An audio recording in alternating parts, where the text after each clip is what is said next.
반갑습니다. 1년 만에 또 뵙는 것 같습니다. 저는 이렇게 설레이는데 여러분들은 어떠십니까? 네, 우리 좌우로 한번 인사하시겠습니다. 설레입니다.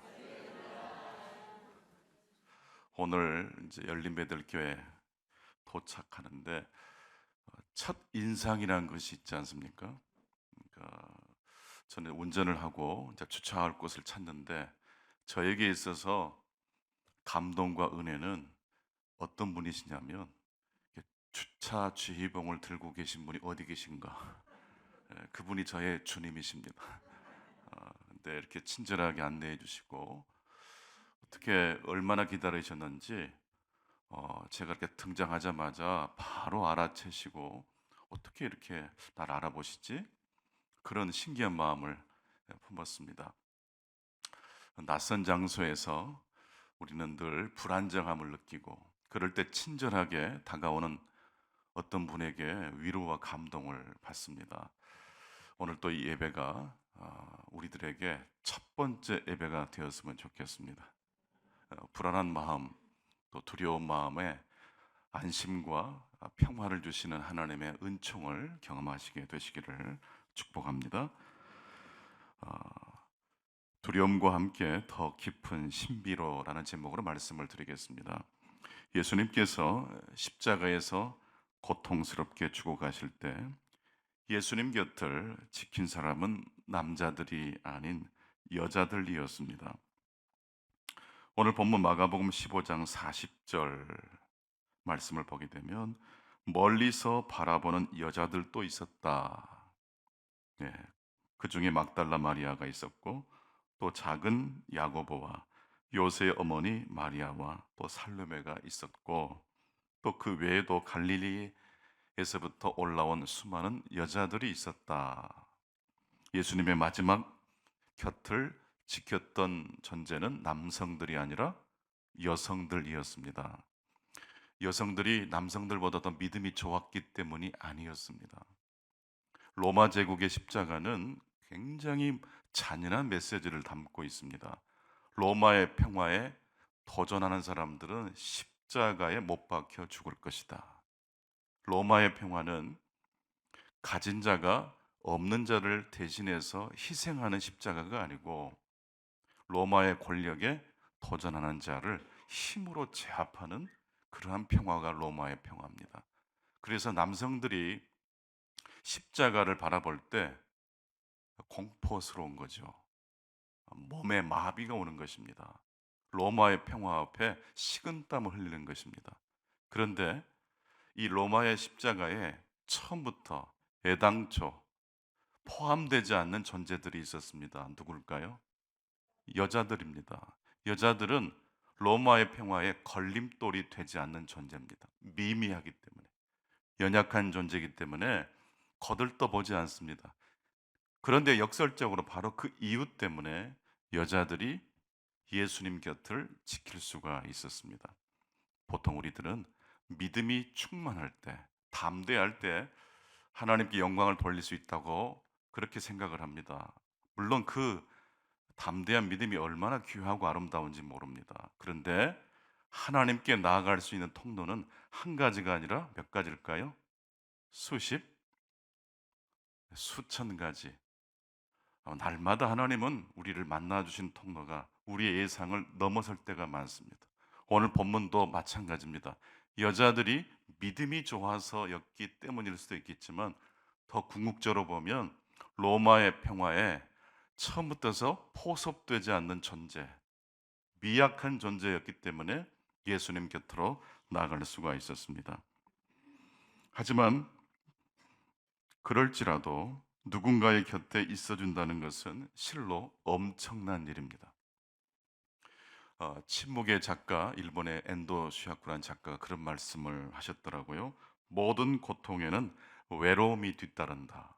같이 한번 해보실래요? 모든 고통에는 외로움이 뒤따른다. 고통은 다른 사람이 다른 사람을 대신해서 고통을 대신해 줄 수가 없습니다. 자녀를 사랑하는 부모일지라도 자녀의 고통을 대신 겪을 수 없습니다. 그래서 모든 고통에는 고통 플러스 외로움이 동반된다고 합니다. 사실은 자기만의 고통인 거죠. 아파해 줄 수는 있어도, 염려해 줄 수는 있어도 실제로 내가 누군가의 고통을 대신 겪을 수는 없습니다. 그래서 고통을 겪는 사람들은 외로움까지 동반되기 때문에 고통이 증폭됩니다. 이때 누군가가 다가와서 손을 잡아주면 고통의 사실 고통의 원인이 제거되는 건 아니죠. 그런데 외로움이 사라져요. 누군가 내 곁에 있어주는 것을 통해서 아, 나는 혼자가 아니구나. 그때 곁에 있어주는 존재가 우리의 통증을 경감시켜 줍니다. 엔도 시아쿠가 그냥 책상에서 이 문장을 써낸 게 아니라 본인의 경험한 내용이었습니다. 병약했던 엔도 시아쿠가 병원에서 이제 수술을 받기 위해서 입원했는데 밤새도록 비명을 지르는 짐승 소리를 내는 그 소리를 듣고 간호사에게 물었어요. 누가 저렇게 짐승 소리를 냅니까? 그랬더니 마약 진통제도 들지 않는 말기암 환자가 소리를 지른다는 거죠. 그러면 어떻게 해줍니까? 방법이 없습니다. 그래서 저희들은 그분 곁에 가서 손을 잡아줍니다. 그러자 엔도시아쿠가 콧웃음을 친 거예요. 아, 손 잡아준다고 통증이 사라집니까? 근데 수야쿠가 수술을 받고 나서 본인이 너무 큰 고통 때문에 비명을 지르게 됐습니다. 이때 누가 다가왔을까요? 간호사가 손을 잡아주더래요. 근데 정말 신기하게도 통증이 줄어들더라. 그런 경험을 했다고 합니다. 아픈 사람은 아픈 사람을 잘 봅니다. 예, 은혜 받은 사람은 은혜 받은 사람이 잘 보이고 아픈 사람은요 서러운 사람이 잘 들어옵니다. 성경을 읽을 때도 마찬가지예요. 내 아픔을 가지고 읽으면 아픈 사람이 보여요. 기가 막히게 보입니다. 신자의 여정은 두려움과 함께 더 깊은 신비로 나아가는 여정입니다. 이 두려움 속에 연약함도 들어가겠죠. 불완전한 우리의 믿음도 흔들리는 연약함도 포함될 것입니다. 담대함이 아니라 때때로 연약함을 가지고 하나님께 나아가실 수 있기를 축복합니다. 첫 번째 메시지입니다. 두렵지만 십자가 곁으로 나아가는 여정이 되실 수 있기를 바랍니다. 여성들이 강했기 때문이 아니라 처음부터서 너무 연약한 존재였기 때문에 예수님 곁으로 나아갈 수 있었다고 말씀드렸습니다. 디트리트 보네포라는 나치에 저항했던 위대한 신학자고 순교자, 바로 이 디트리 보네포 목사님이 옥중에 갇혀서 썼던 글 중에 이런 대목이 있습니다. 어느 날 성경이 더 이상 읽기 싫어진 그 마음을 제자에게 편지로 써서 보낸 겁니다. 대신학자가 순교했던 그 믿음의 사람이 어저께까지 그렇게 달콤했던 하나님 말씀이 더 이상 읽기가 싫어지는 거예요. 이렇게 내용이 전개됩니다. 다시금 성서를 읽는 게 어려운 상태가 되었다네. 하지만 이 사실에 죄책감을 느끼지는 않아. 그리고 이 상태가 계속되지는 않으리라는 것. 다시 새로운 열정으로 성서로 돌아가게 되리라는 것도 알고 있다네. 그래, 언제나 나태해질 위험이 도사리고 있다는 게 사실이네. 하지만 이런 상태에 법석을 떠는 것은 옳지 않아. 나침반은 잠깐 바늘이 흔들린 뒤 올바른 방향을 가리키게 된다는 사실을 신뢰하는 편이 훨씬 낫지. 어, 진짜 고장난 나침반은요 흔들리지 않아요. 근데 정상적인 나침반은 흔들려요. 신앙의 건강성은요 흔들림이 있는가로 측정할 수 있어요. 365일 성령 충만하신 분 혹시 계십니까? 두려워요. 저는 그런 분들 가면 이랬다 저랬다 요동치는 것이 건강한 것입니다. 믿음을 유지한다는 것이 쉽지 않습니다. 흔들리면서 피는 꽂히듯이 흔들리면서 주님께로 나아가는 여정일 것 같습니다. 보네포 목사님의 위대한 점은 자신이 흔들렸을 때 죄책감 없이 그것을 인정했다는 것입니다. 근데 보통 우리 성도님들은 뭔가 이렇게 연약해지고 흔들리면 죄책감을 가지세요. 이러면 안 되는데. 버네퍼 목사님도 성경 읽기가 싫었대요. 기도하기가 싫었대요. 더 이상 찬송 부르는 것이 감동이 안 됐대요. 그래도 괜찮아요. 그럴 수 있어요. 이게 영원토록 지속되지 않는다는 걸 알았어요. 담대함으로 하나님께 나아갈 수 있지만 때때로 두려움 가운데 두려움과 함께 주님께로 나아가실 수 있는 저와 여러분 되시기를 축원합니다. 최근에 제가 이렇게 설교를 하지만 어떤 두려움 순간이 엄습하면 사실 쉽지는 않거든요. 예, 다른 사람에게 이렇게 사십시오 할 땐 참 저도 좋거든요. 근데 제 문제가 되면 이게 참 쉽지 않습니다. 이게. 그래서 언제나 저는 제가 한 설교를 다시 듣습니다. 왜냐하면 설교할 땐 제가 몰라요. 설교하느라고. 근데 저도 들어야 되겠더라고요. 믿음은 들음에서 나니까. 어, 최선을 다하면서 살기로 사실 작정하고 살아가는 사람들이 목사들이고 성도들인데 이 최선을 다한다는 것이 항상 좋은 건 아니에요. 최고의 하나님께 최선의 것을 드리자. 뭐 들어보셨죠? 같이 해보실래요? 최고의 하나님께 최고의 최선의 하나님께 것을 드리자. 최선의 것을 드리자. 이게 컨디션 좋을 때는 굉장히 잘 나오지만 이게 밥맛도 없고 살맛이 떨어질 땐 쉽지 않거든요. 그럴 때 어떻게 해야 될 것인가? 이게 제 문제로 다가왔어요. 이때 제 마음에 슬금슬금 다가온 한 문장이 있었는데 그것이 바로 이런 내용이었습니다. 가장 덜 나쁜 것을 기준으로 바라보자. 가장 좋은 것을 기준으로 바라볼 때도 있지만 때때로 가장 덜 나쁜 기준으로 세상을 바라볼 때도 있어야 된다는 것입니다. 나쁜 것도 더 나쁜 것에 비하면 좋은 것이랍니다. 예, 오늘 혹시 끌려 나오신 분 계십니까? 괜찮은 거예요, 사실은.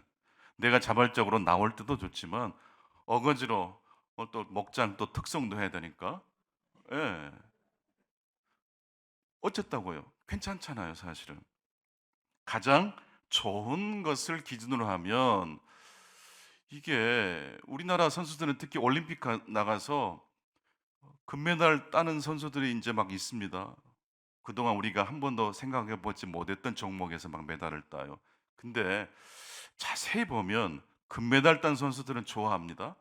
동메달 딴 선수도 참 좋아합니다. 하마터라면 동메달 못 딸 뻔했잖아요. 막 좋아요. 근데 은메달 딴 선수들은요, 되게 고개를 숙이고 계셔요. 예, 조금만 잘했으면 색깔이 바뀌었는데 가장 좋은 것을 선택하는 기준이 때때로 우리를 우울하게 만듭니다. 한번 해보실래요? 가장 좋은 선택이라는 기준으로 남편을 한번 생각해 보세요. 곱고 아름다운 모습만 보이십니까? 그렇죠. 가장 좋은 기준으로 보면요, 80점도 사실은 완벽하지 않아요. 100점이 아니니까. 99점도 몇 점이 부족하죠? 1점이 부족해. 늘 부족해요. 1등은 한 사람밖에 없어요. 근데 가장 덜 나쁜 기준으로 보면 웬만하면 용서가 돼요. 시편 23편의 푸른 풀밭은 명당이 따로 없어요.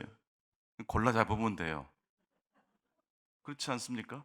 주님과 함께 풀을 먹으면 그 자리가 푸른 초장이 되지 않겠어요?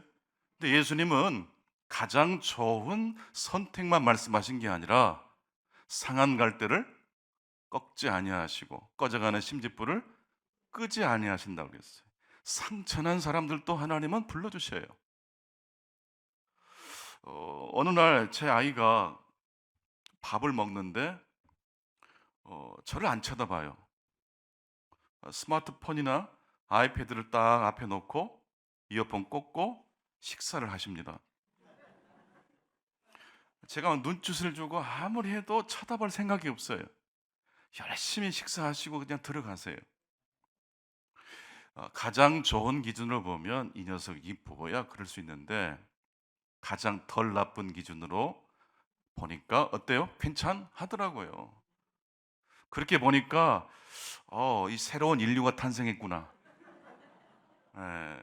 이 대화가 가능하겠더라고요. 앞꼭지도 이쁘고 뒷꼭지도 이뻐요.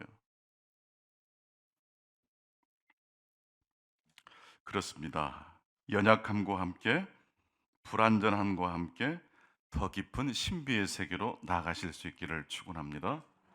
두 번째로 신자는 그때와 지금 이곳을 이어주는 십자가의 신비에 응답하는 삶을 삽니다.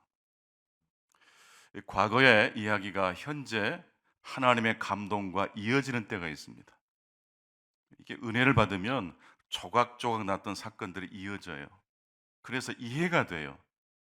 뿐만 아니라 하나님의 거대한 이야기 속에 내가 어떻게 위치하고 있는지를 발견해 버려요. 이게 엄청난 하나님의 은혜가 쏟아지는 때거든요.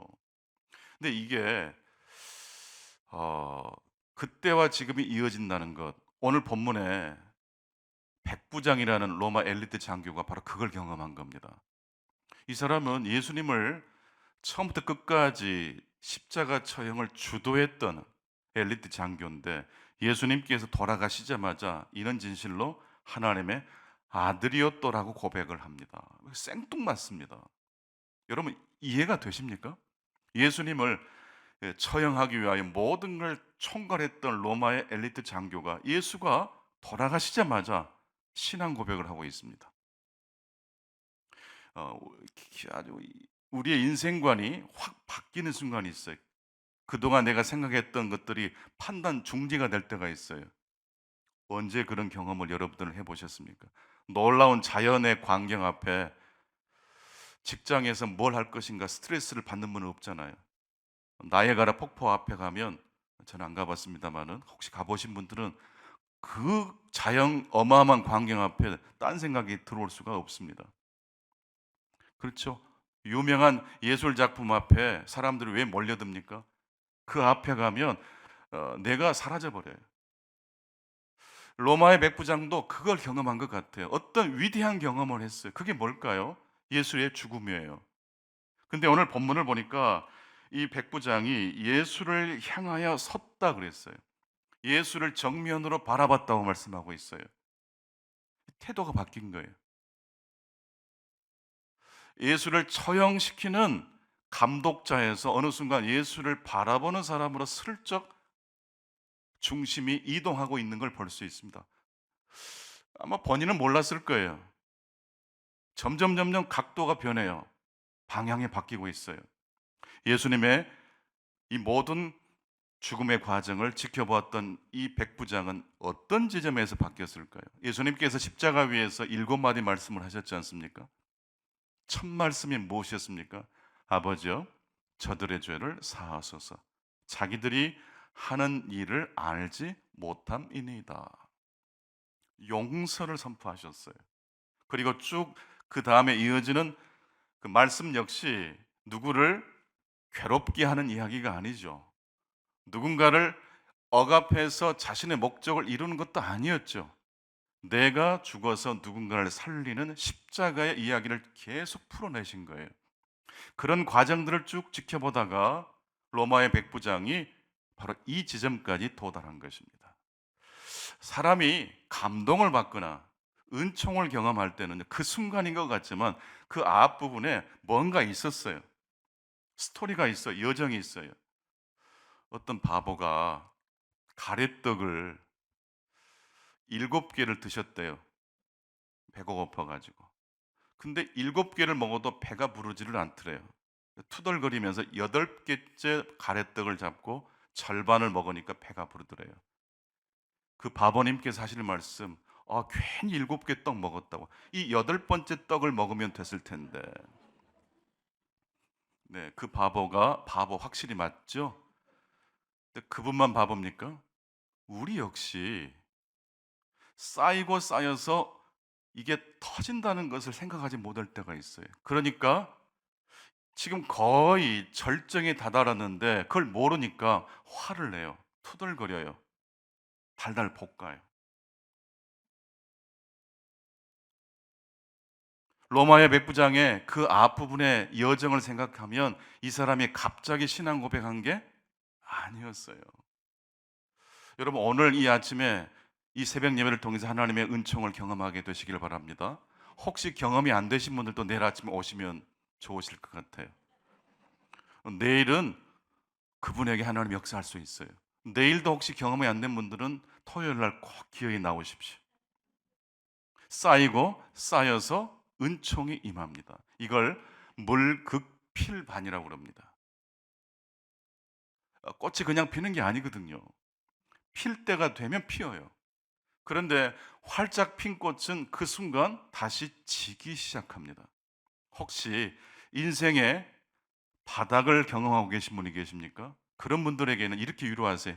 이제 올라갈 일만이 남았다고. 그렇죠?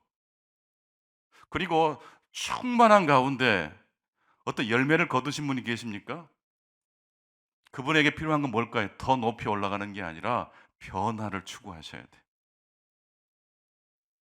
바닥을 경험할 때는 올라갈 것을 준비해야 돼요. 물론 때가 되면 하나님의 기도 응답이 된다고 말씀하지만 가만히 기다리면 될까요? 준비해야 돼요. 기도하셔야 돼요. 말씀을 묵상하셔야 돼요. 마가복음 15장 39절 보십시오. 예수를 향하여 섰던 백부장이 자세가 바뀌었어요. 예수를 이제 내가 마음대로 컨트롤할 수 있는 연약한 존재가 아니라 예수를 그리스도로 바라보고 있어요. 자기도 모르게. 우리도 그런 순간이 있어요. 나도 모르게 예배드리는 태도가 바뀌어요. 설렁설렁 교회 다니시는 분들이 어느 순간 기도할 때 보면 달라져요. 찬양할 때 보면 눈물 흘리고 계셔요. 사람을 정면으로 바라보는 것처럼 이제는 예수 그리스도를 좀 정면으로 바라보실 수 있기를 바랍니다. 이제 마지막 세 번째입니다. 예수님은 더 깊은 신비로 나아가는 첫 번째이자 유일한 길입니다. 저는 예수님을 그리스도로 믿습니다. 너무 좋아요. 그런데 그 예수님이 저에게는 첫 번째이자 유일한 주님이십니다. 이 말씀은 예수 외에 다른 구원을 얻을 만한 이름을 주신 적이 없다라는 그런 말씀이기도 하면서 동시에 예수님은 언제나 저에게 첫 번째로 다가오십니다. 소중한 분이라는 의미도 있지만 이 말씀은 늘 새롭게 다가온다는 말씀입니다. 제가 제 아들을 통해서 예수님을 낯설게 경험하거든요. 컨트롤이 안 돼요. 새로운 인류라고 말씀드렸지 않습니까? 근데 그때 제가 주님을 만나더라고요. 제 뜻대로 될 때는 기도가 안 나와요. 고민하지 않아요. 뜻대로 되지 않았을 때, 오, 주님이라고 저도 모르게 부르는 거죠. 그때 마음이 열려요. 그때 하나님을 향하여 제 태도가 바뀝니다. 하나님은 헤아릴 수 없는 여러 가지 방법으로 우리를 만나 주십니다. 그리고 저는 아직도 그런 점에서 볼 때 예수님이 기대가 됩니다. 그리고 저는 아직도 예수님을 경험했지만 새롭게 경험하게 될 또 다른 신앙 체험을 사모하고 사모합니다. 여러분도 그렇게 되실 수 있기를 간절히 축원합니다. 그래서 신앙생활도 마찬가지고 우리가 가족들끼리 또 목장 안에서 사람과 사람 사이에서 지켜야 될 에티켓이 있는 것 같아요. 제발 이런 말씀은 좀 안 했으면 좋겠어요. 예를 들어 이겁니다. 당신은 이래서 싫어. 그냥 싫다는 내용만 포함한 게 아니라 이건 대법원 확정 판결이라고 그래요. 더 이상 어떻게 진행이 안 돼요. 당신은 이래서 싫어. 그 다음이 없어요. 네. 당신은 이런 점은 참 아쉽더라. 그러면 얼마나 좋아요. 당신은 이래서 싫어. 확정 판결이 아니라 이런 경우에도 내가 미처 이 사람을 모르는 낯선 지점이 있는가 보구나라고 생각하자는 거죠. 여러분의 그 가정, 특히 부부 사이가 더 깊어지시고 더 풍성해지기를 축복합니다. 이 고난 주간에. 그러려면 어떻게 해야 될까요? 확정적인 말을 하지 마십시다. 예. 그런 마음이 슬쩍 들어오더라도 당신은 늘 새로워. 당신은 늘 새로워. 그렇죠? 이게 무슨 말이냐면 당신은 나를 참 열받게 해, 그런 뜻 아닙니까? 내가 원하는 각도로 다가오지 않아요. 그래서 열받은 건데 표현은 어떻게 하는 거예요? 당신은 늘 새로워. 부부가 한 몸이라고 그러지만 이것은 물리적으로 한 몸이란 뜻도 아니거니와 영적으로도 한 몸이 되면 안 됩니다. 부부가 한 몸이 된다는 것은 서로 달라져야 됩니다. 서로의 다름을 인정하지 않으면 부부일지라도 불행해집니다. 나와 너무 달라요. 같든가요? 살면 살수록 완벽하게 다른 존재 아닙니까? 주의 은혜가 아니면 살 수가 없습니다. 근데 다르다는 걸 아예 전제하면요, 그렇게 응시하면요, 매력이 발산이 돼요. 왜냐하면 다르다는 걸 인정하면요, 거기서 같은 점을 찾아내요, 기어이. 근데 나와 같다고 생각할 때는요, 결점이 뭐예요? 당신은 이래서 참 신비로워라는 이야기로 바꿔내실 수 있기를 축복합니다. 늘 새롭게 찾아오시는 하나님. 그래서 아도르라는 철학자는 예술의 형태가 가장 아름답게 빗대어서 설명하자면 그게 바로 불꽃놀이와 같다라고 표현했습니다. 불꽃놀이는 예술의 완전한 형태다. 완성의 순간 어떻게 되기 때문입니까? 사라져가기 때문입니다. 근데 어떤 분들은 불꽃놀이 사진을 찍어가지고 숭배하는 분이 혹시 계십니까? 여러분, 불꽃이 왜 아름답습니까? 사라지기 때문입니다. 올해 핀 벚꽃이, 매화꽃이 왜 아름답습니까? 사라지기 때문입니다. 여러분, 살아있다는 것 진짜는요, 사라져요. 주님의 은혜가 진짜 경험된 사람은요, 10년 전 경험을 지금까지 말하지 않아요. 오늘 내 삶에 함께 하신 하나님을 꼭 만나시기 바랍니다. 어, 늘 새롭게, 특히 강하고 담대한 코스를 통해서뿐만 아니라 두렵고 연약함을 통해서도 하나님을 만날 수가 있습니다. 다 이해될 때는요, 매력이 사라져요. 여러분, 연애 시작하실 때 다 알고 시작하셨어요? 그랬으면 여기 안 계실 분들 많지 않습니까? 모르니까 시작되고 모르니까 진행이 되는 거예요.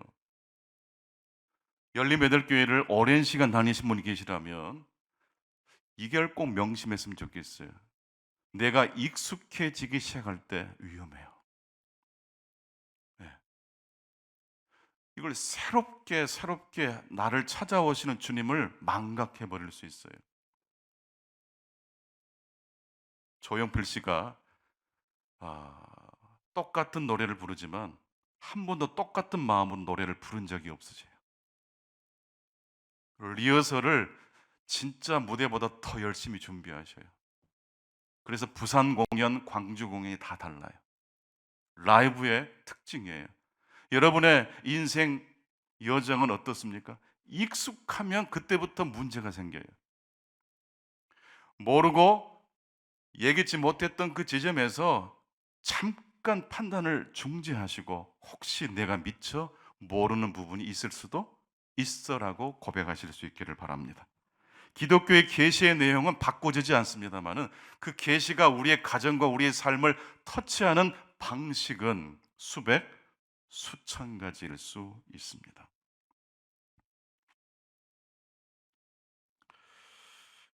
일본의 하마구치 류스케라는 유명한 감독이 계시는데요. 2021년도에 드라이브 마이 카라는 영화를 제작하셨습니다. 한 3시간짜리 영화니까요. 제 설교 듣고 감동받으셔서 보실 분은 제가 막지는 않겠는데 너무 길어요. 그래서 제가 3분 만에 설명해 드릴게요.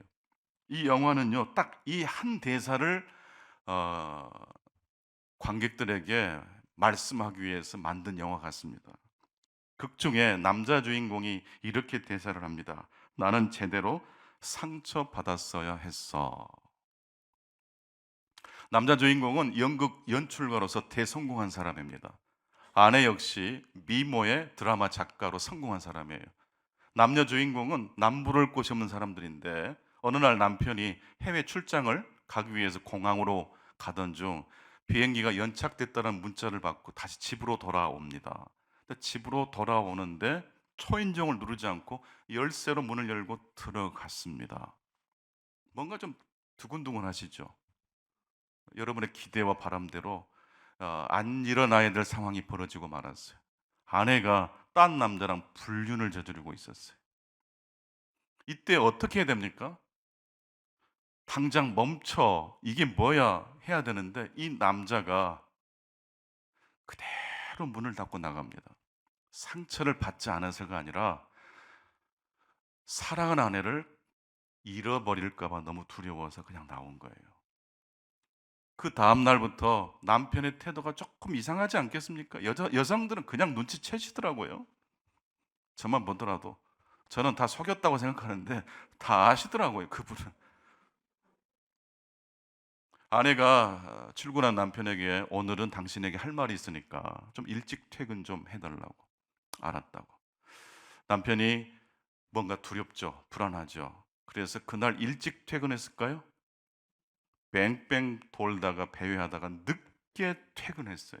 늦게 퇴근해서 문을 열고 들어가 보니까 이미 아내는 심장마비로 쓰러져 죽고 말았어요. 오늘 내가 당신에게 할 말이 있어라는 말, 진짜 그 말이 어떤 말이었을까? 듣지 못한 채, 말하지 못한 채 두 부부는 헤어지고 이별하고 말았습니다. 그래서 이 영화는 계속해서 이 문장 대사를 누군가를 통해서뿐만 아니라 남자 주인공이 그렇게 외치고 절규하는 거예요. 나는 제대로 상처받았어야 했어. 여러분, 상처를 받지 않으려고 하면요, 그때부터 눌려요. 예수님은요, 십자가를 그냥 쉽게 지신 게 아니었더라고요. 할 수만 있으면 이 잔을 내게서 옮기시옵소서. 나의 하나님, 나의 하나님, 어찌하여 나를 버리셨나이까. 십자가를 그 어떤 존재가 편안하게 받아들일 수 있겠습니까? 두려운 거예요. 십자가는 상처받는 거예요. 그러나 예수님의 십자가는요, 제대로 상처를 받는 것이에요.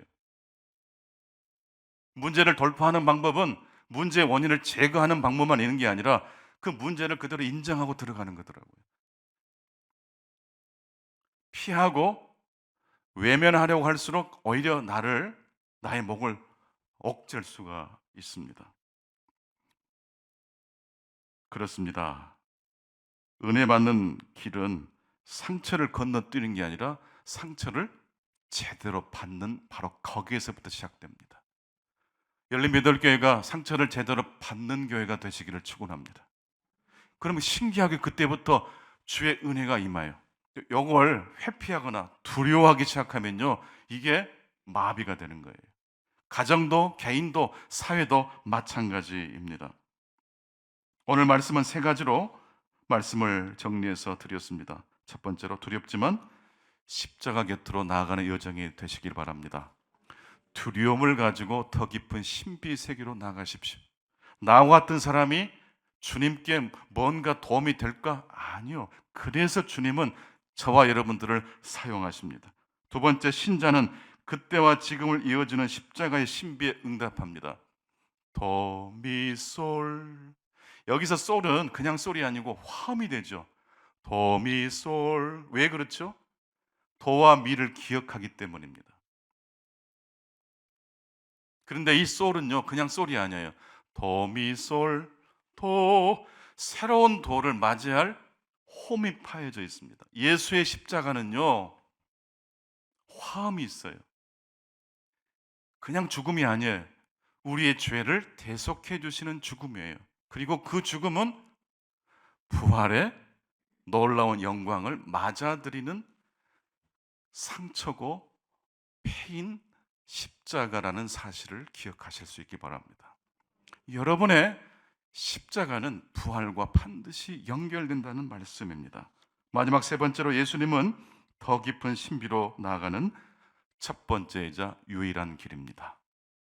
예수가 그리스도이심을 믿으십니까? 예수 그리스도를 부르는 자는 구원 얻는다고 말씀하신 그 말씀을 믿으십니까? 뿐만 아니라 그 계시의 내용이 변함이 없을 뿐만 아니라 그 계시가 경험되는 것은요, 날마다 새로운 방법이 되실 수 있기를 바랍니다. 불꽃놀이처럼 은혜가 확 왔다가 어떻게 돼요? 사라져요. 남편과 아내를 통해서 하나님이 위로해 주시는 그 위로도 어떻게 돼요? 사라져요. 사라지기 때문에 다시 도전할 수 있는 거예요. 여러분의 예배가, 여러분의 신앙생활이 매너리즘을 탈피하려면 사라짐을 여러분의 신앙 속에 장착하실 수 있기 바랍니다. 만나면 좋고, 시작. 만나면 좋고, 헤어지면 더 좋고, 그런 목장이 되실 수 있기 바랍니다. 어쩔 뻔했어요. 계속 만나면 힘들어요. 적당할 때 또 헤어졌다가 만나야 돼요. 이게 진짜지. 완벽한 목장을 추구해 보십시오. 그때부터 전쟁이에요. 가장 좋은 것이 아니라 가장 덜 나쁜 기준으로 남아있는 이 한 주간, 고난 주간을 보내실 수 있기 바라고, 이 말씀이 소중히 여겨지시는 분이 계시다면 이 말씀이 가슴에 새겨지실 수 있기를 바랍니다. 그래서 그 말씀에 응답하시기 바랍니다. 그래서 여러분의 운명이 바뀌어지시기를 축원합니다. 이렇게 끝나면 얼마나 좋겠어요, 설교가? 그럼에도 불구하고 질문을 꼭 던져야 되겠습니다. 왜 하나님은 죄 없으신 예수님을 십자가에 내어 놓으셨을까요? 왜 악이 선을 이기는 것 같이 하늘이 시커매지고 로마의 평화가 이 세상을 정복한 것처럼 그런 딜레마를 허락하셨을까요? 왜 하나님 우리 가정에 아직도 해결되지 못한 문제를 남겨놓으셨을까요? 왜 나는 이렇게 이랬다 저랬다 왔다 갔다 할까요? 이 질문을 피하지 말고 이 아침에 불을 끄시고 이제 기도하실 때 제대로 상처받는 길로 나아가십시오. 그럴 때 하나님께서 이 아침 여러분을 만나 주실 것입니다. 기도하겠습니다. 사랑의 주님, 감사합니다. 오늘 또 함께 하나님 말씀을 나누었습니다. 이제 이 말씀에 저희들이 응답할 차례입니다. 우리의 실존을 걸고 우리의 탄식과 한숨과 기도 제목을 걸고 주님 앞에 나아가기 원합니다. 담대하게 나아가게 하시고 연약함을 가지고 더 깊은 신비의 세계로 들어가는 이 아침 되게 해 주옵소서. 예수님의 이름으로 기도하옵나이다. 아멘.